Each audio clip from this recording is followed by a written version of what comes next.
할렐루야. 네, 우리 한 번 더 큰 은혜 받으시기 바랍니다. 옆에 분들에게 큰 은혜 받으시기 바랍니다. 네. 우리가 원래 계획했던 행사와 조금 변경이 되어서 말씀드린 대로 금향로 기도회 시에 우리가 십자가의 길, 또 성만찬식을 할 예정이고요. 이번 주 돌아오는 주일, 부활주일 날은 우리 오산시 기독교 연합회에서 부활절 특별 새벽 연합 예배가 오산 시민회관에서 있습니다.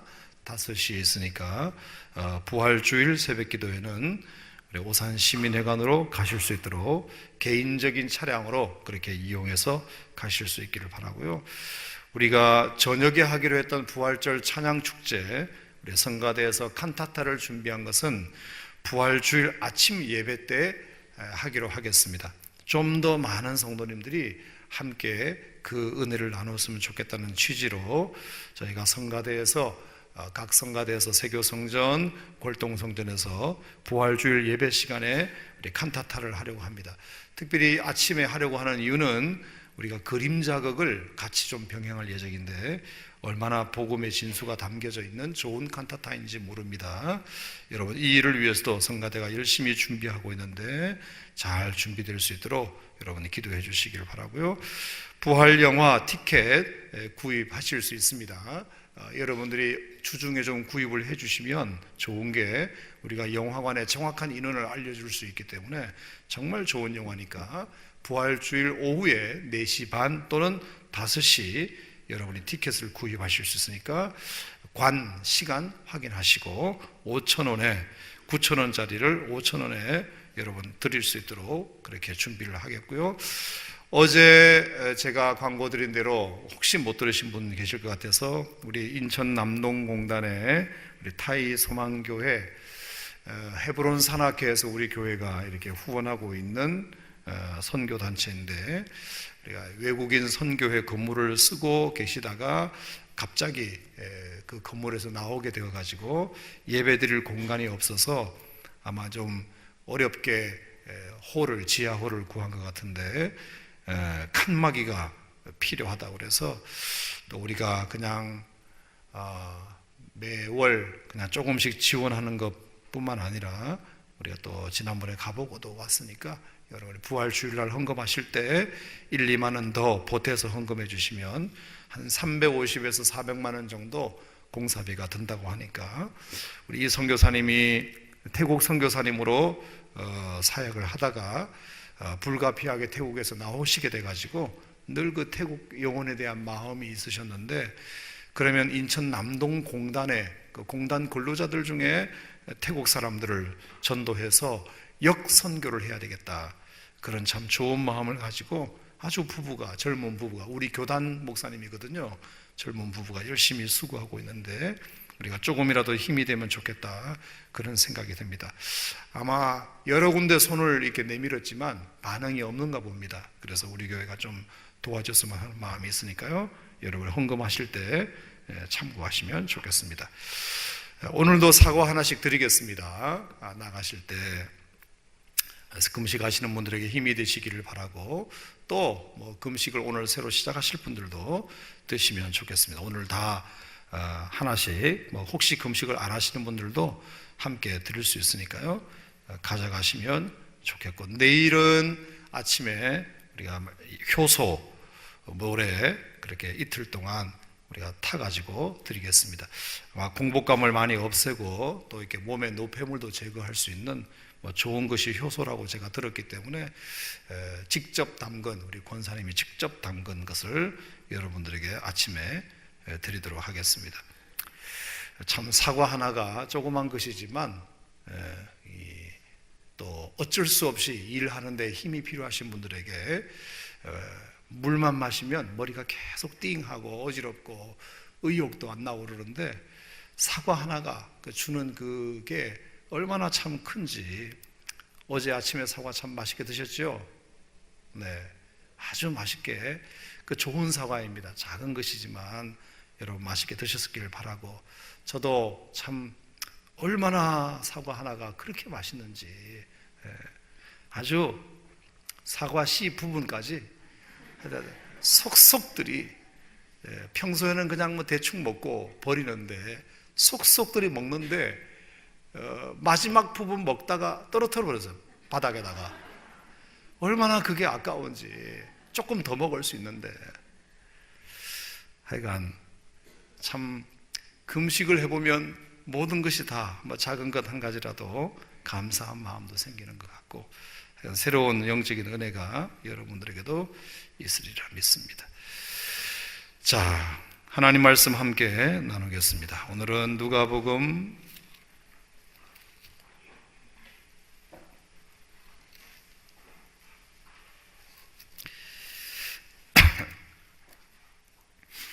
21장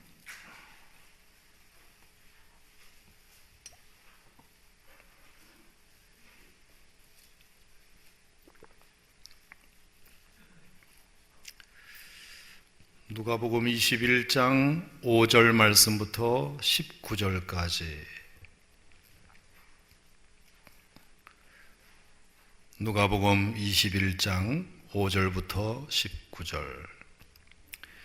다 같이 한 목소리로 시작. 어떤 사람들이 성전을 가리켜 그 아름다운 돌과 헌물로 꾸민 것을 말하며 예수께서 이르시되 너희 보는 이것들이 날이 이르면 돌 하나도 돌 위에 남지 않고 다 무너뜨려지리라.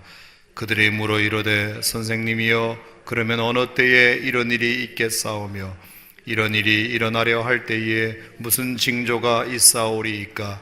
이르시되 미혹을 받지 않도록 주의하라. 많은 사람이 내 이름으로 와서 이르되 내가 그라 하며 때가 가까이 왔다 하겠으나 그들을 따르지 말라.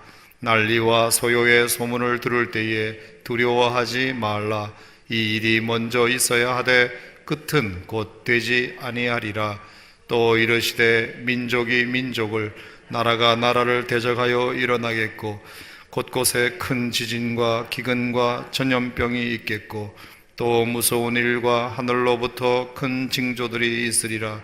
이 모든 일 전에 내 이름으로 말미암아 너희에게 손을 대어 박해하며 회당과 옥에 넘겨주며 임금들과 집권자들 앞에 끌어가려니와 이 일이 도리어 너희에게 증거가 되리라.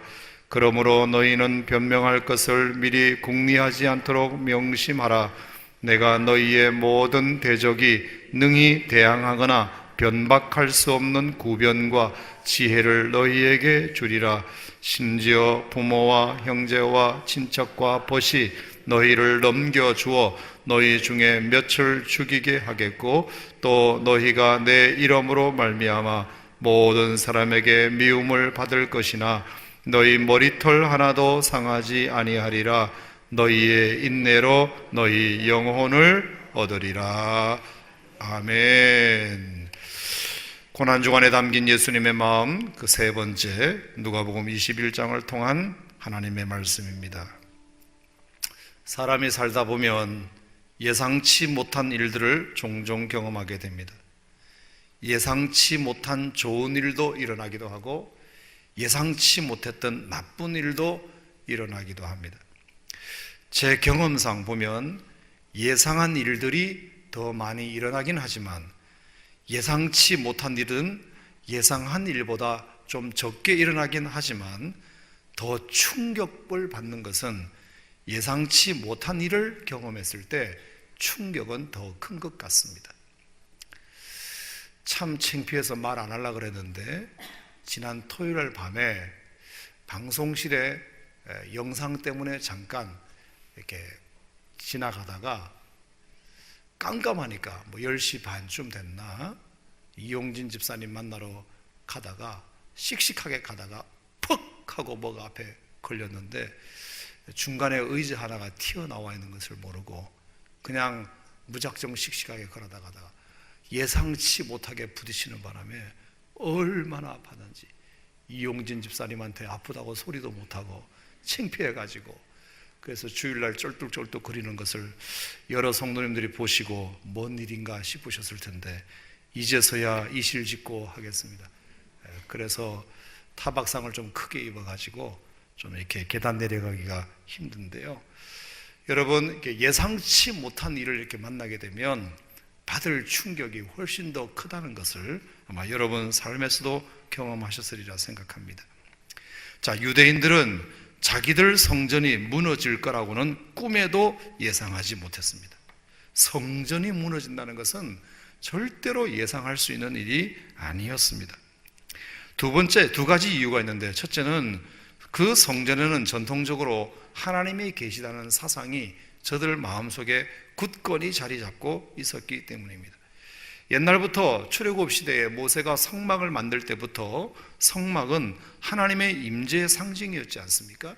그래서 성막을 움직일 때마다, 특별히 그 지성소에 있는 언약궤를 메고 갈 때마다 하나님께서 광야길을 인도해 주시고 구름 기둥 불 기둥으로 인도해 주시고, 언약궤를 메고 가면 요단강도 건너게 해 주시고, 언약궤를 메고 가면 여리고성도 물리친 경험이 있기 때문에 그 성막이 이제 성전이 되었다는 생각이 있기 때문에 성전은 곧 하나님이다. 그러니까 하나님이 계신 성전이 어떻게 무너질 수 있겠느냐, 자기들 생각에는 있을 수 없는 일이다, 그렇게 생각을 했던 것 같습니다. 하지만 보기 좋게 성전이 무너졌죠. BC 587년에 솔로몬의 성전이 바벨론에 의해서 무너지기도 하였고, 헤롯이 만든 46년 동안 지금 만들어 오고 있는 아직도 더 완성이 되어야 할 헤롯 성전도 예수님께서 망하게 될 것이다. 6절 말씀에 보면 너희 보는 이것들이 날이 이르면 돌 하나도 돌 위에 남지 않고 다 무너뜨려지리라.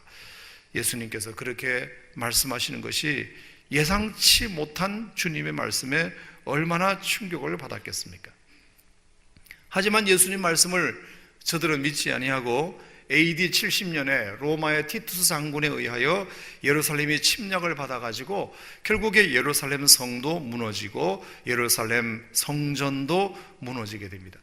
아직도 사람들은 그 사상이 있어가지고 당시 예수님께서 그 AD 70년 당시에 예루살렘 성에 살았던 사람들이 약 5만 명 정도 되는데요, 인구가. 죽은 사람은 100만 명이래요. 어떻게 인구가 5만 명인데 죽은 사람은 100만 명일까요?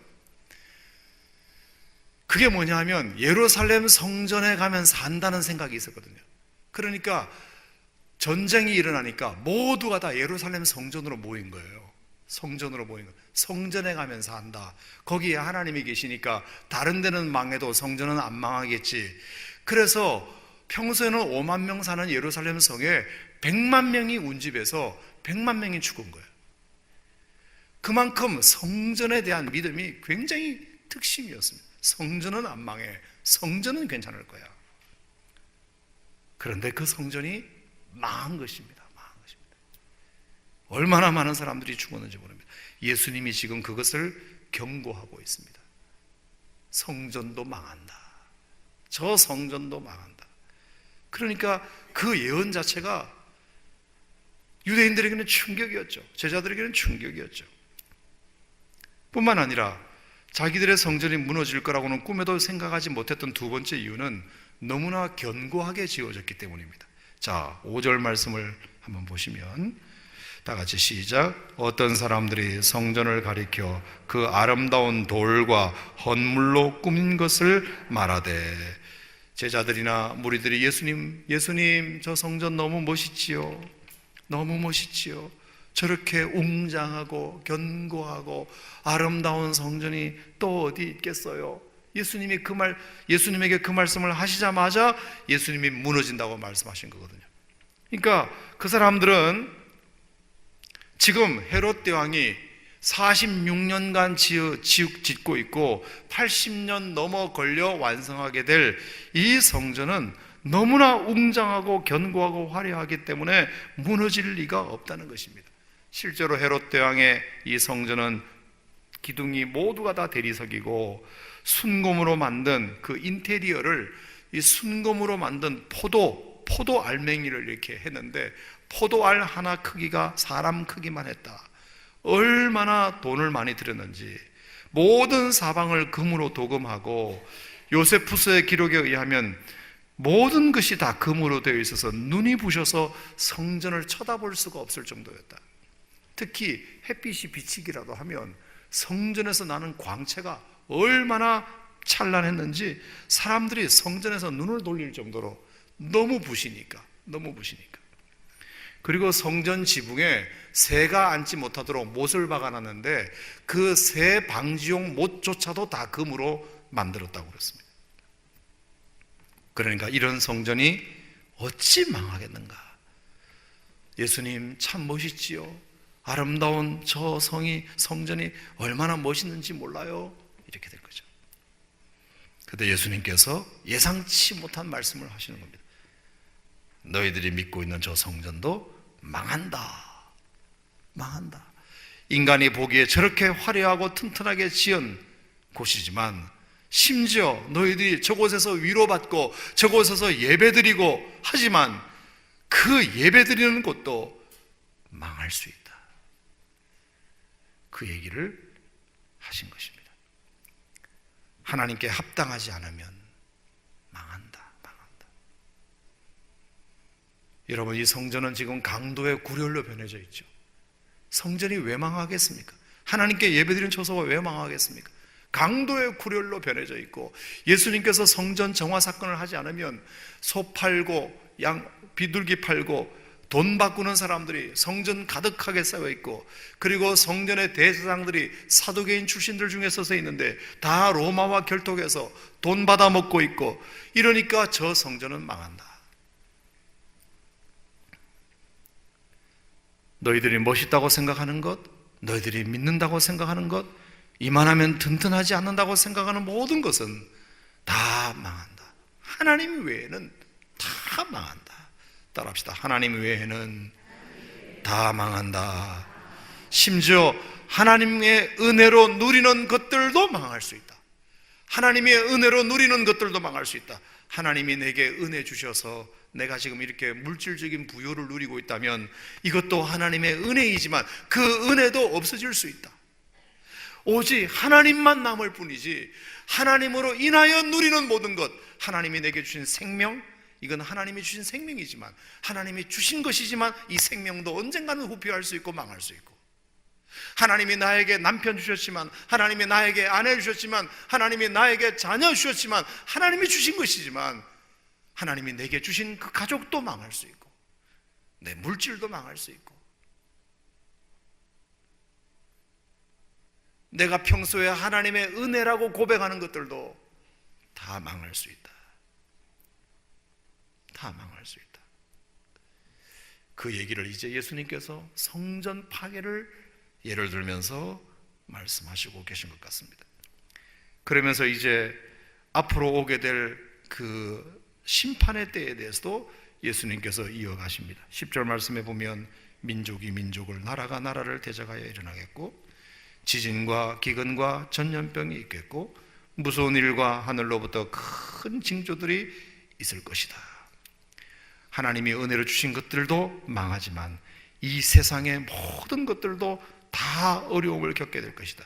지진이 일어나고 기근이 일어나고 전염병이 일어나고 무서운 일이 일어날 것이다. 심지어 12절에 보면 이 모든 일 전에 내 이름으로 말미암아 너희에게 손을 대어 박해하고 옥에 넘겨주며 임금들과 집권자들 앞에 끌려가는 날이 있게 될 것이다. 17절에도 보면 또 너희가 내 이름으로 말미암아 모든 사람에게 미움을 받게 될 것이다. 예수 믿는 사람들은 살아남을 줄 알았는데 예수 믿는 것 때문에 오히려 고난을 당하고 어려움을 당할 수도 있다는 사실을 알아라.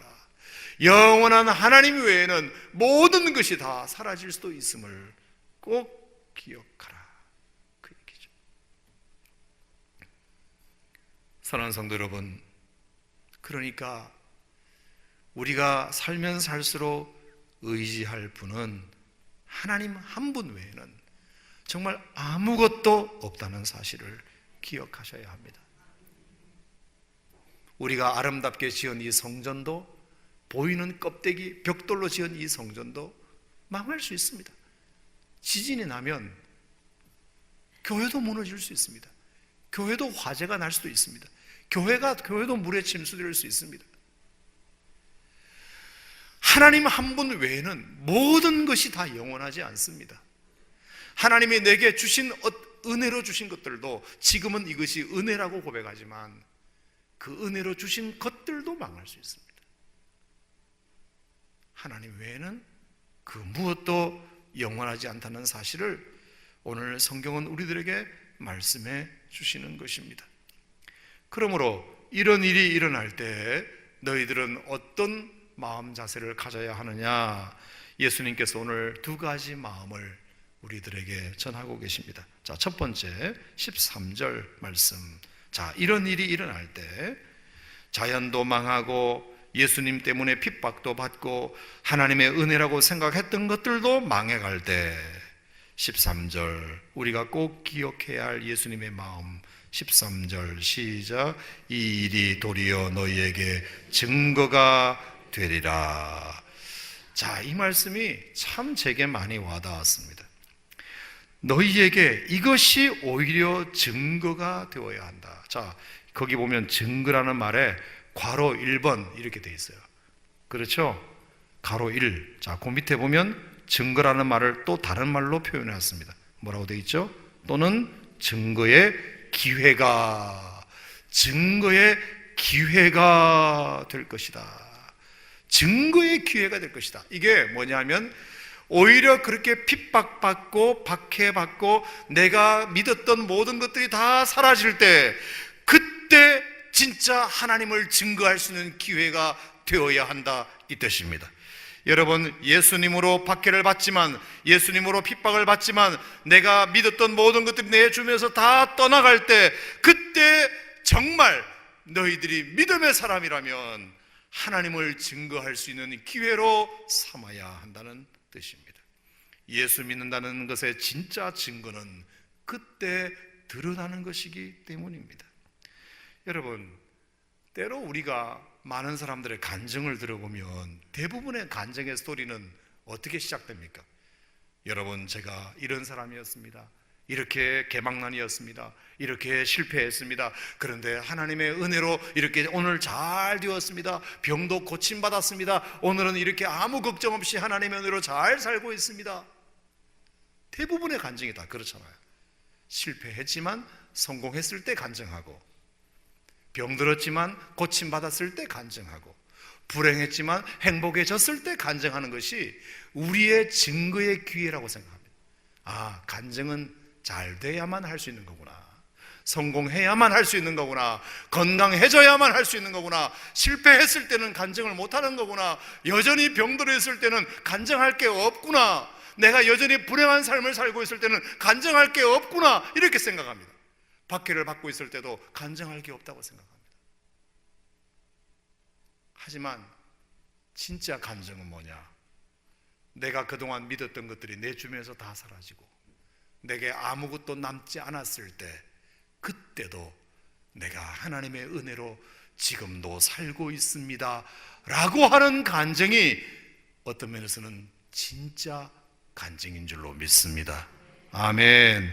기도 응답받아서 성공한 사람들의 스토리, 그런 스토리를 듣는 것도 중요하지만 여전히 지금도 힘들지만 여전히 지금도 고난의 터널을 통과하고 있지만 지금 이 고난이 언제 끝날지 모르지만 여러분, 그래도 저는 하나님을 버리지 않습니다. 그 믿음으로 저도 인내하고 있습니다. 하나님을 붙들 수 있다는 것만으로도 너무 감사합니다. 이런 간증이 훨씬 더 영향력 있고 어떤 면에서는 진짜 우리가 해야 할 간증이 아닌가.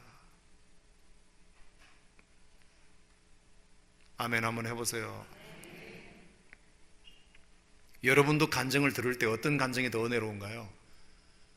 아, 내가 암덩어리가 빠져나가고 오늘은 이렇게 건강하게 살게 되었습니다. 그 간증을 들으면 시원하기는 한데 더 은혜로운 간증은 뭐냐? 여전히 지금 암은 고쳐지지 않고 있어요. 여전히 지금 힘들어요. 항암 치료를 계속 해야 돼요. 그런데 여러분, 그럼에도 불구하고 제가 하나님을 붙들고 이 항암의 과정을 통과할 수 있다는 것이 얼마나 감사한지 몰라요. 그 얘기를 들으면 더 마음에 은혜가 돼요. 와, 대단하다. 사업에 완전히 쫄딱 망하고 실패했는데 하나님의 은혜로 성공했습니다. 재기했습니다. 이런 간증도 좋지만 여전히 여러분, 저는 아직도 헤어날 길이 없습니다. 여전히 빚쟁이들이 나를 괴롭히고 있습니다. 그런데 그래도 내가 아무것도 붙들 수 없는 이때 하나님을 붙들 수 있다는 것만으로도 얼마나 감사한지 모릅니다. 이 간증을 들을 때 여러분 마음이 어떠실 것 같으세요? 훨씬 더 마음속에, 그래, 저게 믿음이다. 믿음은 저거야.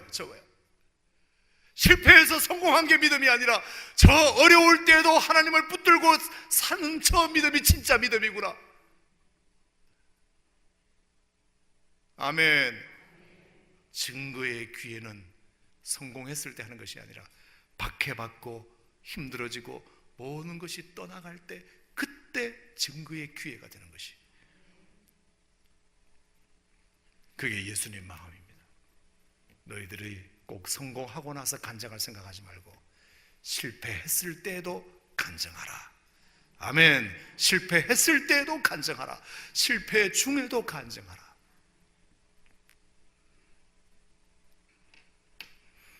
그것이 고난 가운데 주님이 우리에게 말씀하시는 주님의 마음이고요. 또 하나, 두 번째 19절 보겠습니다. 19절 다 같이 시작. 너희의 인내로 너희 영혼을 얻으리라. 자, 이게 뭐냐면 아무리 힘들고 육체적인 고난이 오더라도 너희의 영혼은 빼앗기지 말아라. 따라합시다. 영혼은 빼앗기지 말자. 아멘. 영적인 생명은 더 건강해지기를 바란다, 그런 뜻이죠. 우리가 참 옛날에 많이 불렀던 송명희 시인의 노래, 나 가진 재물 없으나 나 남이 가진 지식 없으나 나 남에게 있는 건강 있지 않으나 나 남에게 있는 것 있으니 공평하신 하나님이 나 남이 가진 것을 가지지 못한 것을 가졌고, 나 남이 보지 못한 것을 보았고, 나 남이 듣지 못한 음성 들었고, 이게 뭡니까? 내 영혼은 얻은 것입니다. 그 육체의 고난을 통해서 내 영혼은 얻은 것입니다. 영혼까지 잃어버린 것이 아니라 영혼은 얻은 것입니다. 영혼은. 여러분, 육체를 잃어버렸더라도 영혼을 얻었다면 그것은 감사한 일인 줄 믿습니다. 건강을 잃어버리고 영혼을 얻었다면 그것은 참 감사한 일인 줄 믿습니다. 페니 크로스비라는 사람, 하도 많이 제가 말씀드렸으니까요. 태어난 지 6주 만에 약을 잘못 써가지고 엄마가 맹인이 되어서 90여 평생을 맹인으로 살았던 페니 크로스비. 하지만 지금은 미국의 역대 대통령보다 더 존경한다는 미국의 참 존경받는 인물, 페니 크로스비. 그녀 역시 시력을 잃었지만 영혼을 얻은 사람입니다. 그래서 주옥 같은 찬송시를 씁니다. 주의 음성을 내가 들으니 사랑한단 말일세. 예수를 나의 구주 삼고 성령과 피로써 거듭나니 인내하신 곳에 주여 내 말 들으사 나의 생명 되신 주님 앞에 나아갑니다. 주가 맡긴 모든 역사 힘을 다해 바치고, 우리가 알고 있는 주옥 같은 20여 편의 찬송시가, 그녀의 찬송시가 오늘 우리 찬송가에 기록되어 있습니다. 그녀가 이렇게 고백했습니다. 내가 다시 태어나도 맹인으로 태어나게 해달라고 하나님께 기도드릴 것이다. 왜냐하면 나의 눈으로 가장 먼저 보고 싶은 분은 예수님이시니까. 내가 내 눈으로 가장 먼저 보고 싶으신 분은 세상이 아니라 예수님이니까. 그러려면 맹인으로 살아야만 내가 제일 먼저 내 눈으로 예수님을 볼 수 있으니까. 그러면서 그녀가 이런 노래를 지었어요. 장례식 때 부르는 노래인데, 후일의 생명 그칠 때 여전히 찬송 못하나 성부의 집에 깰 때에 내 기쁨 한량 없겠네. 예수 내 주 예수 배울 때에 그네 찬송하겠네. 내 주 예수 배울 때에 그네 찬송하겠네. 장례식 때 부르는 608장 찬송, 후일의 생명 거칠 때 여전히 찬송 못하나? 성부의 집에서 깰 때에 내 기쁨 한량 얻겠네. 왜? 내 주 예수 배울 때에. 내가 평생을 장님으로 살았기 때문에 내가 첫 번째 만나는 분은 예수님이 될 테니까. 여러분, 육체를 잃었지만 영혼을 얻은 사람이죠. 영혼을 얻은 사람이죠. 여러분, 아무리 환경이 어려워도 여러분의 영혼은 피폐되지 않기를 주님의 이름으로 축원합니다. 아무리 힘들고 환경이 어려워도 여러분의 영혼은 강건해지기를 바랍니다. 생명력이 넘치기를 바랍니다. 간증이 살아있기를 바랍니다. 실패했을 때 하나님을 향한 진짜 간증이 여러분들에게 살아있기를 주의 이름으로 축원합니다. 할렐루야. 한 자매의 간증을 보겠습니다. 암투병 중인, 아직도 시집도 안 간 유방암에 걸린 한 자매의 간증인데 보겠습니다. 2013년 3월 28일 120실 작은교회 천정은입니다. 하나님과 나의 관계를 정확히 알게 됨이 공동체를 통한 것이었기에 공동체를 통해 성령이 역사하시는 것에 대한 증인으로서 이 간증을 씁니다. 제 상태는 구체적으로 오른쪽 가슴에 8cm의 혹과 겨드랑이로 전이된 큰 혹이 있고, 허리, 척추, 가슴, 골반 쪽으로 뼈에 전이가 되었고, 폐에는 암으로 추정되는 조그만 것들이 보이는 상태였습니다. 약 3주 전에 의사 선생님을 만나 3차까지의 결과를 들었습니다. 선생님께서 기대했던 결과가 나오지 않아서 어떻게 해야 할지 모르겠다 하시며 종양의 크기 변화가 거의 없다고, 이미 제일 센 약을 썼는데 안 들었으니 다른 약도 희망이 없는 거였습니다. 기운내라며 애틋한 눈길로 제 등을 쓰다듬어 주셨는데 저는 오히려 웃으면서 괜찮아요 라고 대답했고 정말 괜찮았습니다. 저는 예수님과 확실히 연합이 되었기에 아무 두려움이 없었습니다. 처음에는 예수님의 사랑이 너무 충만해서, 그 후에는 진심 어린 회개를 통해 제 신분이 확실해졌기에 암이라는 단어는 선물이요, 죽음이라는 단어는 희망으로 바뀌었습니다. 회개 이후 저의 고민은 실은 복음을 전하는 것이었습니다. 예수님 역시 말도 안 되는 방법으로 역사를 하시길래 저는 근데 그거를 보고 정말 저에게 주어진 시간이 얼마 없나 보다 했고 오로지 복음을 향해 나가야겠다 마음먹었습니다. 어제 수요 예배 때는 치료 방법과 데려려 가시는 날 다 상관없으니 예배를 빠지지 않고 참석할 수 있게 해달라고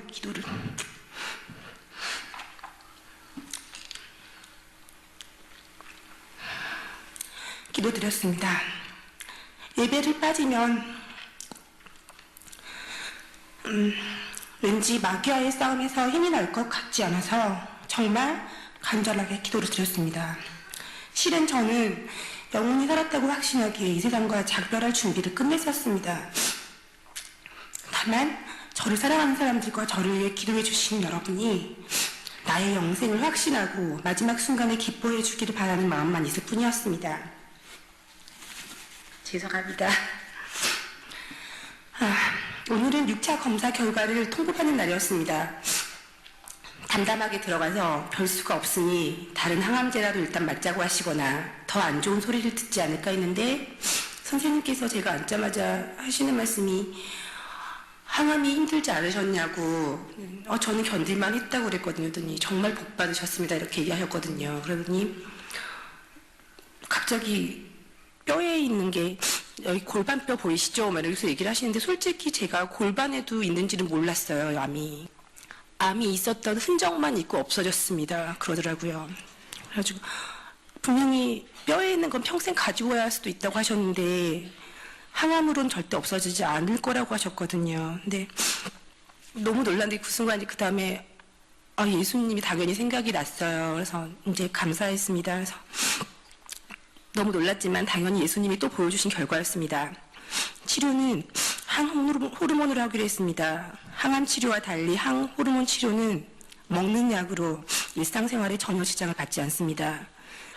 예수님은 저의 간절한 예배 드리는 거, 저는 지금 그거밖에 없었거든요. 여기에서만 살아있다는 느낌이 너무 확실하기 때문에 예배드리는 것까지 저한테 허락해 주신 겁니다. 이건 제 개인의 기적이 아니라 공동체의 기적이라 확신합니다. 공동체의 기도도 또 제 기도도 그대로 응답을 계속 해주고 계십니다. 오늘 연수원이와 도경영부를 통해 진심으로 기뻐해 주시는 목사님과 사모님, 공동체 가족 여러분의 소식을 듣고 너무 뭉클했습니다. 진짜 나의 영원한 가족이구나. 내가 예수님을 주인으로 섬기며 흔들림 없이 두려움 없이 기쁨으로 지낼 수 있는 것은 실은 공동체라는 울타리 안에 있기에 가능한 것임을 고백합니다. 일단 너무 감사하게도 하나님께서 가망이 없는 뼈에 있는 걸 없애주셨다는 게 솔직히 이제 우리는 기적이라고는 생각 안 하잖아요. 당연한 거라고 생각하는데 저는 제가 저를 위한 기도를 안 드렸기 때문에 저는 저를 위해서 기도해 주신 여러분과 또 하나님의 뜻도 있고 그래서 이제는 정말 평생 가야 할 길이 하나라고 생각을 합니다. 그래서 결과는 예측은 할 수는 없어요. 그러니까 지금 이렇게 받았다고 해서 수술도 아직 남아있기 때문에 여러분께서 제가 좋아지고 안 좋아지고에 따라서 이렇게 마음이 흔들리지 않으셨으면 좋겠고요. 저는 이미 회개하면서 살았어요. 영원히 살았고 저는 실은 몸보다도 영원히 병든 인간이었는데 저는 영원히 치유를 받았기 때문에 저는 이제 뭐 더 이상 몸이 병든 자라는 생각이 없습니다. 그래서 혹시나 제가 가더라도 여러분께서 생각을 하실 때 하나님께서 데리고 가셨다. 좋은 곳으로. 아무튼 긴 간증 들어주셔서 감사하고요. 네, 사랑합니다.